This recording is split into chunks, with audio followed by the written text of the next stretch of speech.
Good morning students, welcome to the online classes of Adarsh Bal Niketan senior secondary school. आप सभी का class 10th की mathematics की क्लास में वेलकम है। जैसा कि लास्ट क्लास में हम लोग ने एक्सरसाइज 3.3 लगाया था, उसमें क्वेश्चन नंबर 3 का फोर्थ पेंडिंग था। मैंने कहा था अगली क्लास में बताऊंगा, तो देख लीजिए, मैं इसका लीनियर इक्वेशन बनवा दे रहा हूँ। क्वेश्चन समझिएगा कि मतलब एक टैक्सी है, ठीक है। The taxi charges in a city consist of fix charges together with charges for the distance. मतलब एक सिटी है, यानी कि आप ऑटो में बैठ गए तो एक फिक्स चार्ज तो लगेगा ही, चाहे आप कुछ भी डिस्टेंस चलो। यानी कि एक फिक्स चार्ज होगा एक्स। उसके बाद जब भी आप एक स्पेसिफिक डिस्टेंस चलोगे तो वाई रुपए की रेट से चलेगा, यानी कि 5 रुपया पर किलोमीटर मान लीजिए चलेगा।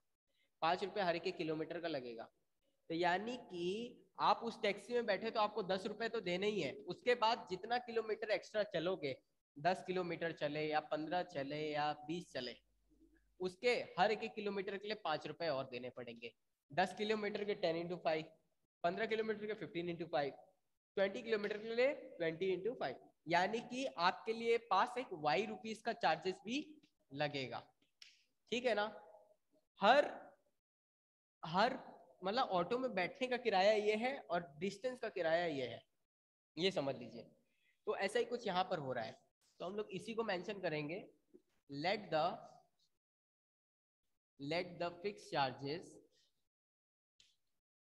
fixed charges let the fixed charges let the fixed charge be x rupees, okay. And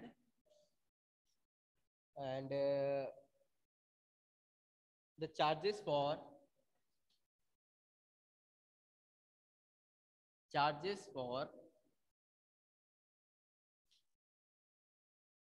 per kilometer is rupees y, ठीक है ना। So for 10 kilometre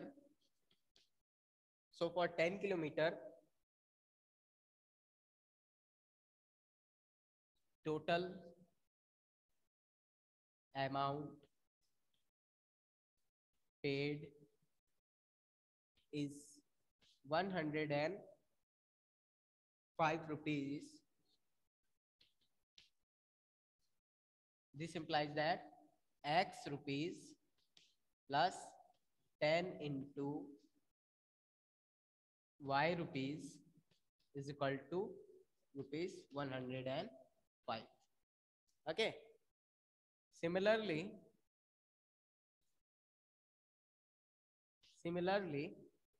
for 15 kilometer total amount paid is 155 rupees. This implies that x rupees plus 15 into y rupees is equal to 155 rupees. Okay, ये हो गया। Units का ध्यान रखिएगा, जो एक्स और वाई की वैल्यू आएगी वो आंसर भी रुपीज में आएगा। जिन्होंने सॉल्व किया है इस सॉल्यूशन को, अच्छी बात है। थोड़ा सा यहाँ पर स्पेसिफाई कर दीजिएगा कि ये कंडीशन 1 कंडीशन 2 नहीं लिखेंगे, बता देंगे कि कंडीशन 1 ये है, कंडीशन 2 ये है, ठीक है ना। दूसरी चीज, जो आंसर आएगा वो यूनिट उसका जरूर ध्यान रखिएगा, इसका आंसर रुपीज में आएगा, ठीक है ना। तो यूनिट लिख दीजिएगा। बाकी कई लोगों ने सोल्यूशन भेजा था, उनका सोल्यूशन सही था। एंड बाकी सॉल्व तो कर लेंगे अब, ठीक है। बताऊं, कर लोगे ना, ठीक है। और कोई जो जानना चाहते हो तो बोलिए, वरना आगे बढ़ता है। सर कर लेंगे। तो सब्स्टिट्यूशन मेथड से कर लेंगे आप लोग। इलिमिनेशन मेथड के बारे में मैंने लास्ट क्लास में बताया था, तो कोई ऐसा जो जानना चाहता हो इलिमिनेशन मेथड बताए। अगर नहीं जानना चाहता तो डायरेक्टली आज मैं इसका कुछ एक दो इंट्रोडक्शन से रिलेटेड, इंट्रोडक्शन तो हो ही गया था, मतलब इसकी एक्सरसाइज सॉल्व कराऊंगा कुछ एग्जांपल्स के बाद। अदरवाइज कोई अगर जानना चाहता है इलिमिनेशन मेथड दोबारा तो बोलिए, वरना आगे बढ़े। सर मुझे ओके, तो आगे बढ़ते हैं।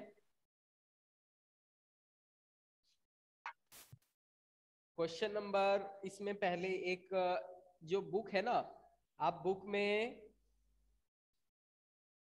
एक क्वेश्चन नंबर ये वाला जरूर देखिएगा। हम लोग 3.4 लगाएंगे, उसमें एग्जाम्पल नंबर 13 जरूर देखिएगा, ठीक है। एग्जाम्पल नंबर 13 देखिए, एग्जाम्पल नंबर 13 बताने जा रहा हूं। इसमें क्वेश्चन समझिएगा, पहले क्या दिया है, सॉल्व करना आप लोग जानते हैं, ठीक है। तो एलिमिनेशन मेथड से करेंगे अभी। अब हम लोग जितना भी क्वेश्चन लगाएंगे वो एलिमिनेशन मेथड से करेंगे, ठीक है। हम लोग जब इस चैप्टर को जान जाएंगे, फिर हम लोग इस बात में अंडरस्टैंडिंग क्रिएट करने की कोशिश करेंगे, इस बात को अपने दिमाग में समझने की कोशिश करेंगे कि हमने 3-4 तरीके तो सीख लिए लीनियर इक्वेशन सॉल्व करने के, यूज कौन सा करें, है ना। तो हम लोग का मेन टास्क ये है कि पहले तो तीनों मेथड सीख लें, फिर हम लोग कहीं ना कहीं इस बात को समझने की कोशिश करेंगे कब कौन सा मेथड बेटर पड़ेगा, ठीक है। तो उसको हम लोग बाद में करेंगे, तो पहले ये देख लीजिए एलिमिनेशन मेथड। तो इसको करने में एग्जांपल नंबर 13 है, the sum of 2 digit number and the number obtained by reversing the digit is 66, ठीक है। किसी भी, पहले एक बात को समझने की कोशिश करिएगा, जो 2 डिजिट का नंबर होता है जैसे 55, 63, 81, 98, इन सब को ऐसे लिखा जा सकता है,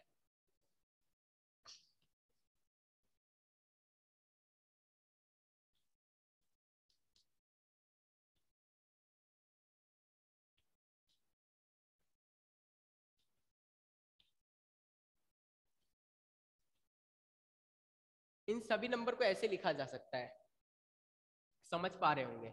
यानी कि इसमें फंडामेंटल क्या है, एक तो x होगा, एक y होगा। कोई भी 2 डिजिट का नंबर एक्स वाई हो, उसे हम x इंटू 10 प्लस वाई लिख सकते हैं। एक बात और ध्यान दीजिएगा, ये एक्स वाई यहाँ x इंटू वाई नहीं है। इसमें अगर x की वैल्यू 2 है, y की वैल्यू 3 है, तो इसे हम 23 बोलेंगे, 3 2 जा 6 नहीं बोलेंगे। ध्यान रखिएगा, गड़बड़ी हो सकती है इसमें। तो मैं इसे कैपिटल एक्स वाई कर दे रहा हूं आपके अंडरस्टैंडिंग के लिए, ठीक है ना। ये लीजिए, ये है कैपिटल एक्स वाई, ये 2 डिजिट को बताएगा, जिसमें x मल्टीप्लाई होगा 10 से और y मल्टीप्लाई होगा y जो है ऐड हो जाएगा, ठीक है ना। अब देखिएगा, यहाँ x y 23 है, तो 2 इंटू 10 प्लस 3 लिख सकते हैं। 56 होगा तो 5 इंटू 10 प्लस 6 लिख सकते हैं। इस बात को ध्यान रखिएगा, यानी कि हर 2 डिजिट के नंबर को ऐसे लिखेंगे। अब अगर मैं कहूँ 23 लिखा है, तो 32 के लिए क्या हो जाएगा, 23 के लिए क्या लिखेंगे, 2 इंटू 10 प्लस 3। तो 32 के लिए क्या लिखेंगे, 3 इंटू 10 प्लस 2। यानी x y की जगह चल जाएगा, y x की जगह आ जाएगा। अब देखिएगा,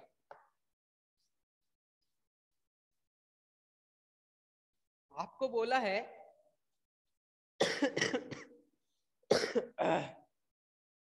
जब आपने किसी 2 डिजिट नंबर को, जब आपने किसी 2 डिजिट नंबर को उसी के रिवर्स से ऐड किया, यानी कि कोई 2 डिजिट का नंबर था एक्स वाई, इसको ऐड किया वाई एक्स में, तो क्या आया 66। पहला ये जानकारी दिया है। क्वेश्चन एग्जांपल नंबर 13 पढ़िए, उसमें लिखा है if a 2 digit number added to its reverse it is equal to 66। यानी कि एक्स वाई वाई एक्स की जगह ऐड किया तो 66 आ गया। फिर से बोल रहा हूं, x और y यहाँ पर मल्टीप्लाई में नहीं है, ठीक है ना। ध्यान रखिएगा, अगर आपने इसे मल्टीप्लाई समझ लिया, तुरंत सवाल गलत हो जाएगा। अब ध्यान दीजिए, इसे हम लोग ऐसे लिख सकते हैं, x into 10 plus y plus y into 10 plus x equal to 66। I don't think यहां तक किसी को प्रॉब्लम होगा। अब देखिएगा, इसे सॉल्व कर लेंगे, तो x into 10 10x plus and 10y plus x plus y equal to 66, ठीक है। इन दोनों को सॉल्व कर लेते हैं। इन दोनों को 10x plus x 11x 11y 11y equal to 66। 11 को दोनों साइड डिवाइड कर देंगे तो ये भी कट जाएगा, ये भी कट जाएगा, क्या आ जाएगा x plus y equal to 6। पहला इक्वेशन आ गया। अब यहाँ पर x एक डिजिट है, y भी एक डिजिट है। अब क्या बोला, जो दोनों डिजिट है x और y, आपको क्वेश्चन में आगे बोला है जो दोनों डिजिट x और y है उन दोनों का जो डिफरेंस है वो 2 है, यानी कि x और y के बीच कितना गैप है, 2 का, यानी कि x माइनस वाई किसके बराबर है, 2 के। स्क्रीन दिख रही है ना सबको? यस सर दिख रहा है। अब एक बात बताइए, बोल दिया कि दोनों जो डिजिट है, जस्ट अ मिनट, आपको सिर्फ और सिर्फ इतना लिखा है कि द डिजिट्स डिफर बाय 2। एक क्वेश्चन में देखिए, क्वेश्चन में साफ लिखा है डिजिट्स डिफर बाय 2, अपने अपने बुक के क्वेश्चन में देखेगा। आपको ये नहीं बोला कि x और y, x में से y जाने पर 2 आ रहा है या y में से x जाने पर 2 आ रहा है, क्योंकि एक बात समझिए, 4 में से 2 जाएगा तो 2 आएगा, लेकिन 2 में से 4 जाएगा तो -2 आएगा, है ना, यानी कि both are different thing. Okay, that means x minus y equal to 2 and y minus x equal to 2, दो पॉसिबिलिटीज हो सकती है। अभी तक आपको कहा नहीं ना कि x minus y equal to 2 आया है या y minus x equal to 2 आया है, तो आप दो पॉसिबिलिटीज ही मान के चलेंगे, ठीक है ना, या तो x minus y equal to 2 होगा या तो फिर y minus x equal to 2 होगा।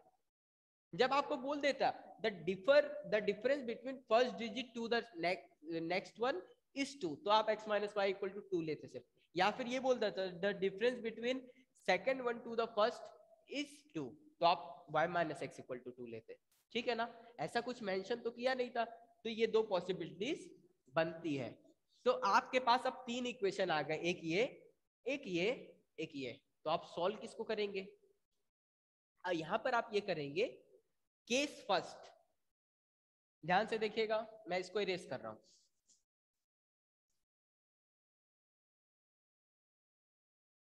जब आप इसमें केस फर्स्ट लेंगे, केस फर्स्ट में क्या होगा, आप ये मानेंगे कि पहले डिजिट में से दूसरे को जाने पर 2 आ रहा है, यानी कि x minus y equal to 2, and दूसरा ये एक चीज, एक इक्वेशन ये है जो आपने बनाया। फिर केस सेकंड में x माइनस वाई की जगह y minus x equal to 2 अलग से सॉल्व होगा, ठीक है ना।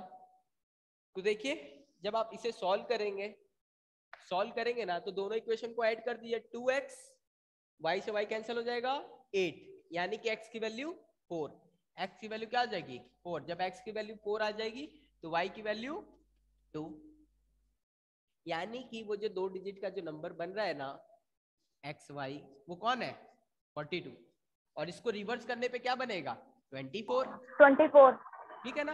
और 4 माइनस 2, x माइनस वाई का डिफरेंस भी 2 आ रहा है, आया कि नहीं, ये हो गया। लेकिन जब आप केस सेकंड लेंगे, ठीक है ना, जब आप केस सेकंड लेंगे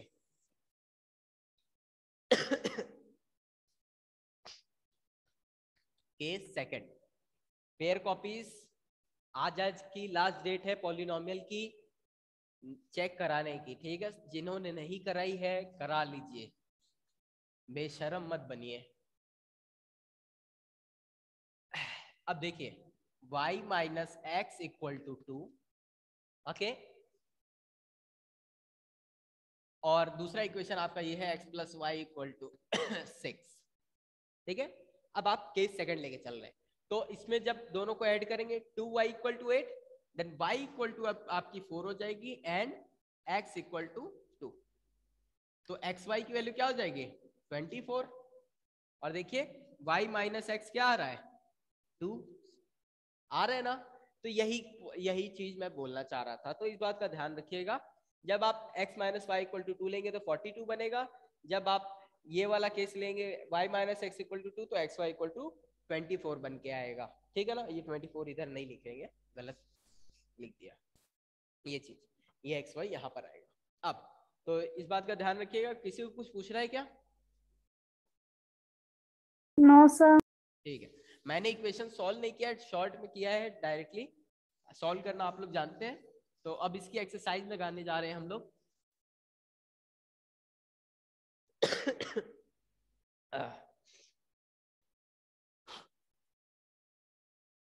exercise 3.4।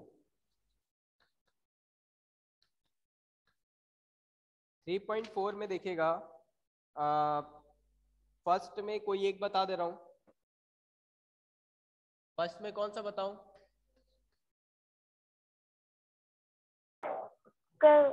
Fourth, okay.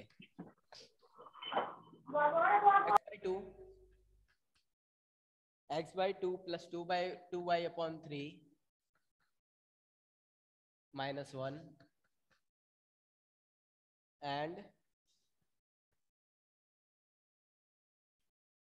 x minus y by 3 equal to 3.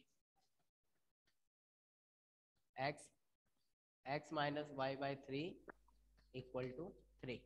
अब देखिएगा, इस इक्वेशन को सॉल्व करना है।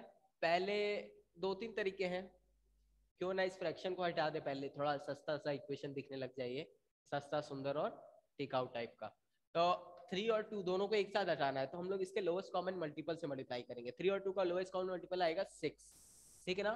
तो पहले इस इक्वेशन को 6 से मल्टीप्लाई कर लीजिए, इसे इक्वेशन नंबर 1 मान लीजिए, इसे इक्वेशन नंबर 2 मान लीजिए, ठीक है ना। इक्वेशन 1 आप लोग पूरा लिखेंगे, शॉर्ट में नहीं लिखेंगे।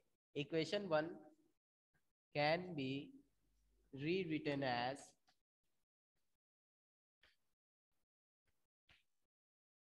पूरे को 6 से मल्टीप्लाई कर दीजिए, x equal to 6/2 plus 2y upon 3 equal to -1 into 6। क्या हो जाएगा? 6 2 से मल्टीप्लाई हो जाएगा, डिस्ट्रीब्यूटिव लॉस है, 2 से 6 जाएगा 3x एंड ये क्या हो जाएगा आपका 3 से 6 जाएगा 2, 4y इक्वल टू -6, ठीक है। अब ध्यान दीजिएगा, ये हो गया आपका इक्वेशन नंबर 3। इसी तरह equation number 2 can be rewritten as 3 से मल्टीप्लाई कर रहा हूं दोनों साइड, ठीक है ना। 3 times of x minus y by 3 equal to 3। क्या हो जाएगा? 3x माइनस y माइनस 4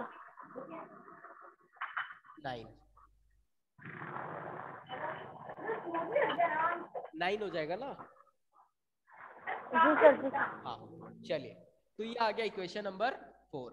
अब ध्यान दीजिएगा होगा क्या, देखिए आप ये भी कर सकते हैं और इसमें ये भी लिख सकते हैं, मल्टीप्लाइंग बोथ साइड बाय 6 और मल्टीप्लाइंग बोथ साइड बाय 3, ये भी लिख सकते हैं, जो भी लिखेंगे कोई प्रॉब्लम की बात नहीं है। अब इक्वेशन 3 और 4 को ध्यान से देखिए, क्या अब इनमें से कोई वेरिएबल, कोई ऐसे x और y में से कोई एक ऐसा वेरिएबल है जिसके कोफिशिएंट दोनों में एक जैसे हैं?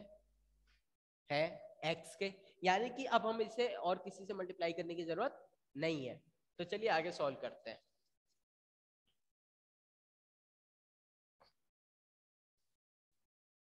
ठीक है, इन दोनों इक्वेशन को क्या करेंगे? सबट्रैक्ट कर देते हैं। ठीक है, सबट्रैक्ट क्यों कर रहे हैं? ऐड भी कर सकते थे, सबट्रैक्ट इसलिए कर रहे हैं ताकि x हट जाए।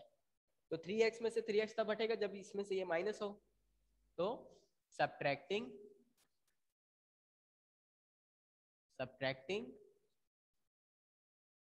3 फ्रॉम 4, 4 में से 3 जाएगा, यानी कि 4 को पहले लिख लीजिए, 3x माइनस वाई, इसमें से माइनस करिए क्या चीज?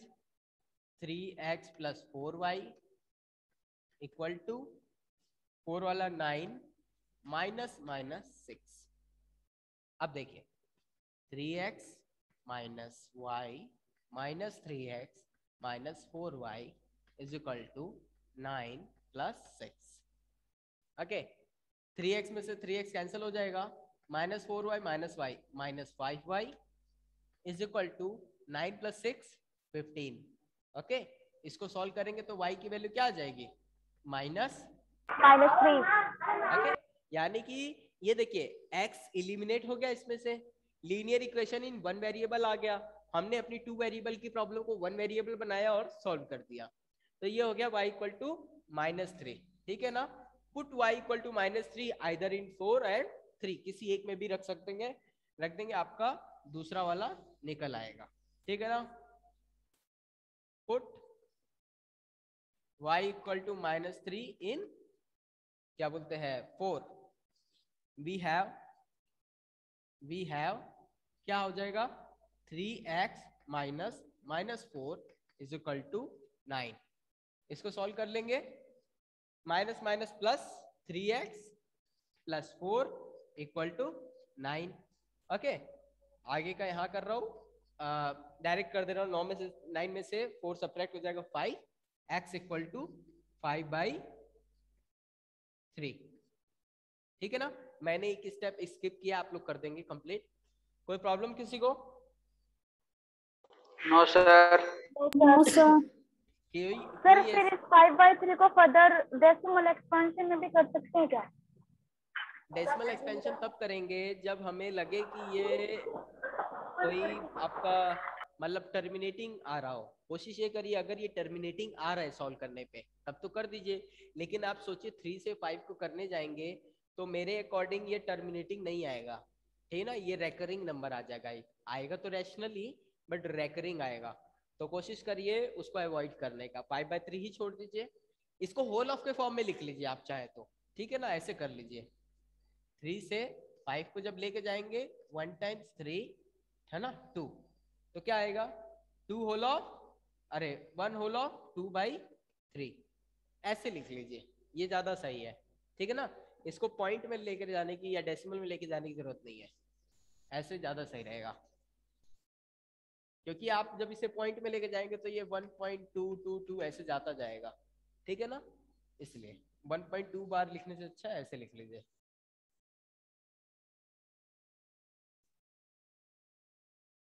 और कुछ वन में तो आगे बढ़े। क्वेश्चन नंबर सेकंड देखते हैं। क्वेश्चन नंबर सेकंड में आप लोग बताइए, क्या क्वेश्चन नंबर थर्ड लगा लेंगे? क्वेश्चन नंबर थर्ड, सेकंड का थर्ड आप लोग लगा लेंगे क्या? अभी जो एग्जांपल बताया उस बात को ध्यान में रखते हुए। जी सर लगा लेंगे। कोई ऐसा जिसे डाउट है या जानना चाहता है तो बोले, वरना फर्स्ट सेकंड में से कोई एक बताऊं। No sir. ठीक है, नो सर। तो फर्स्ट बताऊं या सेकंड बताऊं? ओके, फर्स्ट बता रहा हूं। देखिए क्या बोला है, if we add 1 to the numerator and subtract 1 from the denominator a fraction reduce to 1, ठीक है ना। यानी कि एक फ्रैक्शन है, फ्रैक्शन बोल दिया तो यानी कि x/y के फॉर्म का होगा, x/y टाइप का होगा। क्या कहा, अगर हम ऊपर और न्यूमरेटर में ऐड कर दे 1 और डिनोमिनेटर में सबट्रैक्ट कर दे 1, तो वो पूरा का पूरा सॉल्व होने पे आंसर 1 दे देगा, रिड्यूस हो जाएगा पूरा का पूरा किसमें 1 में। तो पहला इक्वेशन बन गया। इसको सॉल्व करके आप एक लीनियर इक्वेशन बना लेंगे, इसको उधर क्रॉस मल्टीप्लाई करके। और क्या बोला है कि यही चीज, यही फ्रैक्शन 1/2 बन जाएगा कब, जब आप y में से 1 सब्ट्रैक्ट कर दें, सॉरी ऐड कर दें। ये बोला कि अगर इस x में इस y में 1 ऐड करोगे तो ये 1/2 बन जाएगा, और अगर ऊपर वाले में 1 ऐड करोगे नीचे में 1 माइनस करोगे तो ये +1 बन जाएगा, यही बोला है। तो आप इन दोनों को सॉल्व कर लीजिए, तो x + 1 is equal to y - 1 हो जाएगा, x - y + 2 इक्वल टू 0। पहला इक्वेशन आ गया। दूसरा, इसको सॉल्व करेंगे 2x मैं डायरेक्ट लिख रहा हूँ 2x - y - 1 इक्वल टू 0। ये दो इक्वेशन आएंगे। ये इक्वेशन नंबर 1, ये इसे इक्वेशन 1, इसे 2 बोल दीजिए, तो इसे 3, इसे 4 बोल दीजिए। इसमें देखिए y का कोफिशिएंट सेम है, हमें और ज्यादा सॉल्व करने की जरूरत नहीं है, इसे मतलब और कुछ मल्टीप्लाई करने की जरूरत नहीं है। डायरेक्टली इन दोनों इक्वेशन को या तो ऐड करेंगे, सब्ट्रैक्ट करेंगे, सब्ट्रैक्ट करना पड़ेगा क्योंकि दोनों सेम है, -y - y सब्ट्रैक्ट करेंगे तो y रिमूव हो जाएगा, x बच जाएगा, x की वैल्यू आ जाएगी, किसी एक में पुट करेंगे y आ जाएगा। कोई ऐसा जिसे ना समझ में आया हो कि सर बोल के निकल गए हमको पता नहीं चला?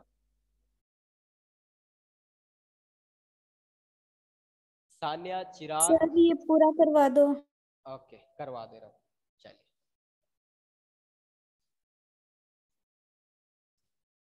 चलिए देखिए, पहला इक्वेशन है x plus 1 upon y minus 1 equal to 1। दूसरा इक्वेशन आपका जो बनता है x upon y plus 1 equal to 1/2। एक बार चेक कर लीजिएगा, ठीक है ना, अपने अकॉर्डिंग भी, वरना मैं कल करते चला जाऊंगा, गलत हो जाएगा आगे जाके, तो आप लोग भी चेक करते चलिएगा। अब इस इक्वेशन को, इसे इक्वेशन नंबर 1 बोल दीजिए, इसे इक्वेशन नंबर 2 बोल दीजिए। Equation 1 and 2 can be rewritten as, या फिर ये भी लिख सकते हैं, equation 1 and 2 can be simplified as, दोनों चीज लिख सकते हैं, या फिर और बहुत सारी चीजें हैं। x plus 1 is equal to y minus 1 which is equal to x minus y plus 2 equal to 0। Next देखिएगा, इधर वाला जो इक्वेशन है x अपॉन वाई प्लस 1 को उधर भेज देंगे, 2 को इधर ले आएंगे, ठीक है ना। 2x is equal to y plus 1। Solve करने पे क्या आएगा, इसको 2x minus y minus 1 equal to 0, ये हो गया। अब देखिए, ये दोनों इक्वेशन आ गए।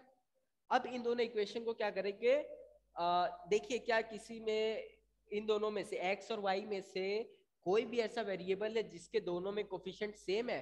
हाँ, यहाँ पर भी y के बगल में -1 है, यहाँ पर भी y के बगल में -1 है, एक जैसा है, तो हम दोनों को क्या करेंगे, सब्ट्रैक्ट। इसे इक्वेशन नंबर 3 बोल दीजिए, इसे इक्वेशन नंबर 4 बोल दीजिए। लिख देंगे आप, subtracting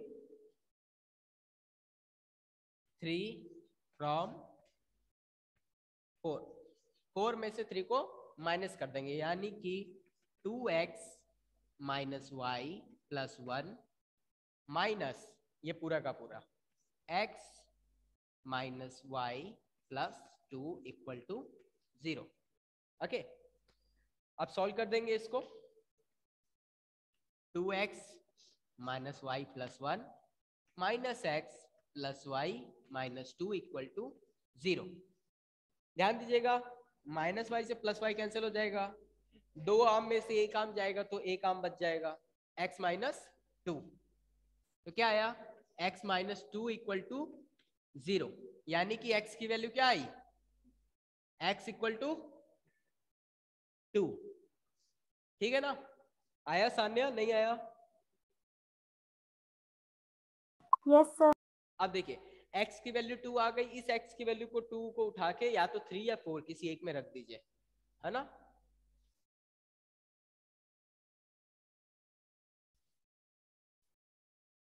put x equal to 2, 3 4 1 2 4 equation है, चारों में से किसी में भी रख सकते हैं आप।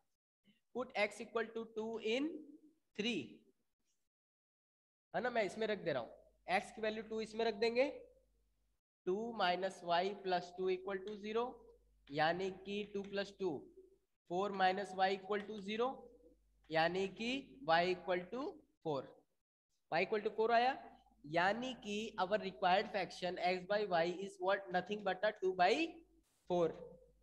2 से 4 कैंसिल हुआ, 1/2। हमारा जो रिक्वायर्ड फ्रैक्शन है वो कौन है, 1/2, ठीक है ना। एक बार आंसर चेक कर लीजिएगा आप लोग, पीछे अपनी बुक में आंसर चेक कर लीजिएगा एक बार।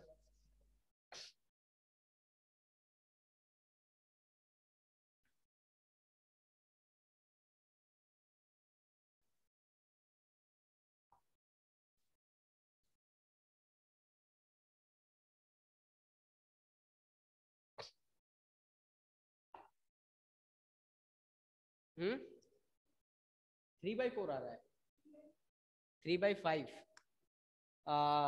अगर आंसर 3/5 आ रहा है तो कहीं सॉल्व करने में कोई गलती हुई है। एक बार फिर देखते हैं क्या।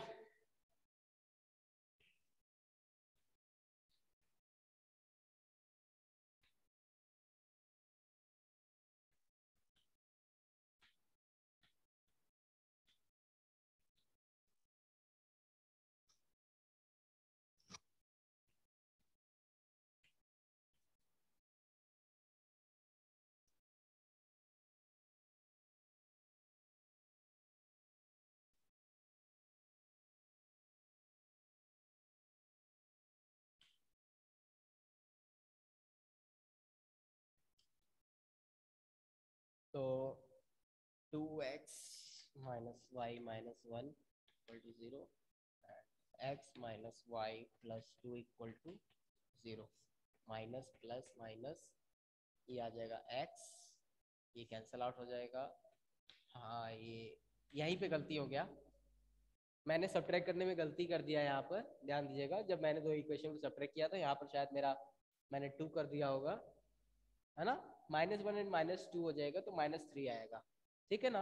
एक बार ध्यान से देख लीजिएगा, मैंने इंटायर सोल्यूशन सही किया है, बस जो सब्ट्रैक्शन जहाँ पे था वहाँ पर यहाँ -3 आएगा, x -2 आ रहा था ना मेरा, वहाँ -3 होगा, ठीक है ना। वो -3 इधर जाएगा तो +3 हो जाएगा, और जब आप इस 3 को उठा के किसी भी इक्वेशन में रखेंगे तो y = 5 आ जाएगा।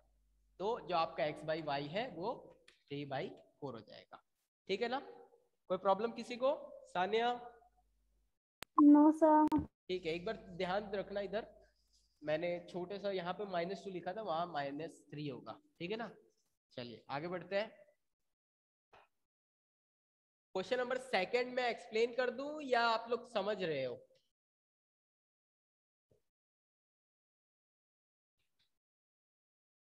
सर एक्सप्लेन कर दीजिए। ठीक है, इस टाइप के क्वेश्चन में ना पहले क्वेश्चन पढ़िए।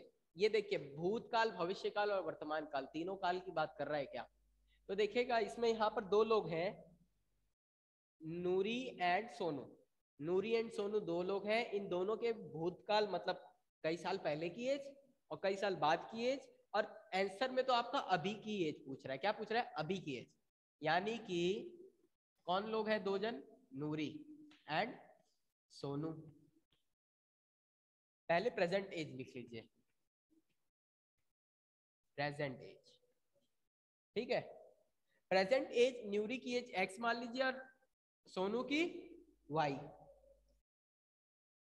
ईयर्स में है सारी की सारी एज ईयर्स में, ठीक है ना, ईयर्स में। तो अब देखिएगा, प्रेजेंट एज को मैंने नूरी को x माना, सोनू को y। अब देखिए क्या बोला है, ध्यान से सुनिएगा। 5 years ago, 5 साल पहले, 5 years ago, Noori was 3 times as old as Sonu. 5 साल पहले इन दोनों की एज क्या हो जाएगी? x - 5 एंड y - 5, ठीक है। तो 5 साल पहले जो है, जो भी एज है इनकी, 5 years बिफोर,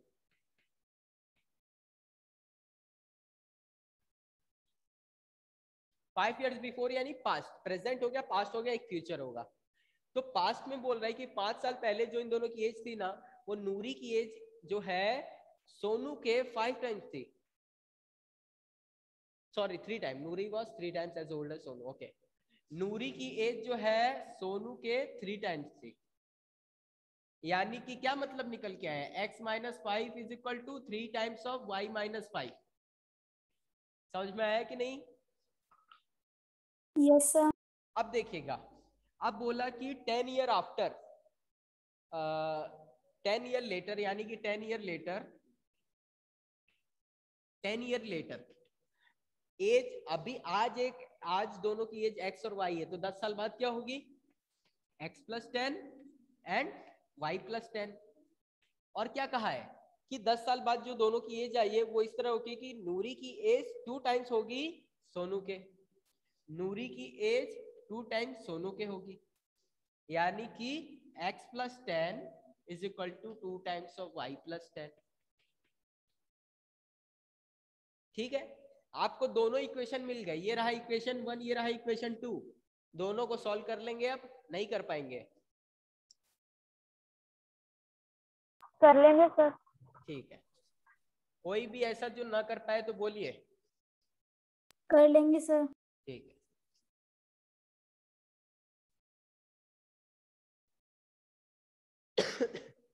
नेक्स्ट देखिएगा, थर्ड आप कर ही लेंगे, फोर्थ एंड फिफ्थ में से एक बताऊं कौन सा, या दोनों बताऊं? फोर्थ वाला पहले समझा दे रहा हूं। देखिए, अगर आपको लगे आप सॉल्यूशन कर लेंगे तो ठीक है, बता दीजिएगा, नहीं तो सॉल्व भी कर दूंगा। ठीक है, चलिए एक एक करके चलते हैं। तो Meena went to the bank, Meena जो है बैंक में जाती है, and to withdraw the 2000 rupees she asked the cashier to give her a 50 and 100 notes only. Meena got 25 notes in all. Find how many notes of rupees 50 and 100 she received. Meena एक नाम की एक लड़की है, bank जाती है, बोलती मुझे 2000 रुपए दे दो। मीना ने स्पेशल डिमांड किया कि मुझे सिर्फ 50 और 100 के नोट चाहिए। ठीक है, तो बैंक वाला उसको 25 नोट देता है। कितने नोट देता है? 25। यानी कि इस तरह से समझिए, लेट द नंबर ऑफ, आपको यही ना पूछ रहे हैं, नंबर ऑफ नोट्स पूछ रहे हैं 150 के, let the number of ₹50 notes is X। इसी तरह let the number of ₹100 notes is Y। ठीक है, टोटल 25 नोट दिया, यानी कि X प्लस वाई क्या होगा? 25। ये आ गया पहला इक्वेशन। दूसरा इक्वेशन क्या? टोटल 2000 रुपए दिया, 50 का नोट X टाइम्स दिया, 100 का नोट Y टाइम्स दिया। 50 का नोट X टाइम, 100 का नोट Y टाइम, टोटल कितना रुपीस बना? 2000 रुपीस। नहीं समझ में आया कैसे हुआ ये? समझिएगा, इस तरह से समझिए, मेरे पॉकेट में 10 रुपए है, मेरे पास 2 सिक्के हैं 2 रुपए के, 20 रुपए समझ लीजिए, बहुत ज्यादा कम हो गया, इतना कम पॉकेट में नहीं होना चाहिए। मान लीजिए 20 रुपए है कॉइन्स में, तो 2 रुपीज वाला जो कॉइन होता है ना, 2 रुपीज वाला कॉइन, वो मेरे पास 5 है। एंड जो 1 रुपीज वाला कॉइन होता है ना, थोड़ा छोटा होगा इससे, जो 1 रुपीज वाला कॉइन है वो मेरे पास 10 है। तो देखिए 2 रुपए का एक कॉइन, तो 5 कॉइन का वैल्यू कितना हो जाएगा? 10 रुपीज। 1 रुपीज वाला एक कॉइन, तो 10 कॉइन्स का कितना हो जाएगा? 10। तो टोटल 20 रुपीज हुआ कि नहीं पॉकेट में? इसी तरह 2000 रुपए है, 100 के नोट Y है और 50 के नोट X है, तो टोटल 2000 हुआ या नहीं हुआ? कोई ऐसा जिसे ना समझ में आए ये बात, जल्दी बोलिए। आ गई सर। ठीक है, तो यही है आपका 2 इक्वेशन रेडी हो जाएगा। इसको लिखने का प्रोसेस आप लोग खुद से कर लेंगे, मैं यही मान के चल रहा हूँ। इन केस नहीं आएगा तो पूछ लीजिएगा, रफ में लिख के भेज दीजिएगा, मैं ओके कर दूंगा, तो आप लोग लिख लीजिएगा, और ये इसका सोल्यूशन इस तरह से इक्वेशन बनेंगे, सॉल्व कर लीजिएगा। ठीक है,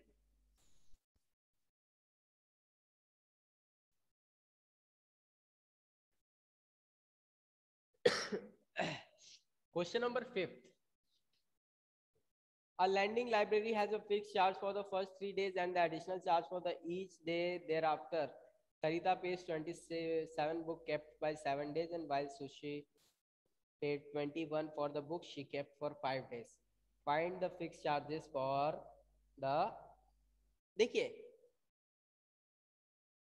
1 मिनट से भी कम का समय है। ठीक है, इन केस क्वेश्चन नहीं हो पाएगा तो अगली क्लास में, नहीं तो फिर सुनते रहिए जब तक वो चल रहा है चैट। ठीक है, तो देखिएगा 2 लड़कियां हैं, दोनों लाइब्रेरी से बुक इश्यू कराने गई। एक ने, इसमें से एक बंदी जो है वो 27 रुपया पे करती है, और दूसरी वाली जो बंदी है वो 21 रुपया पे करती है। जिसने 27 पे किया है वो 7 दिन के लिए बुक लेके गई थी, और जिसने 21 रुपए पे किया उसने 5 दिनों के लिए बुक लिया था। कहा गया कि जिसने 5 दिन बुक लिया और जिसने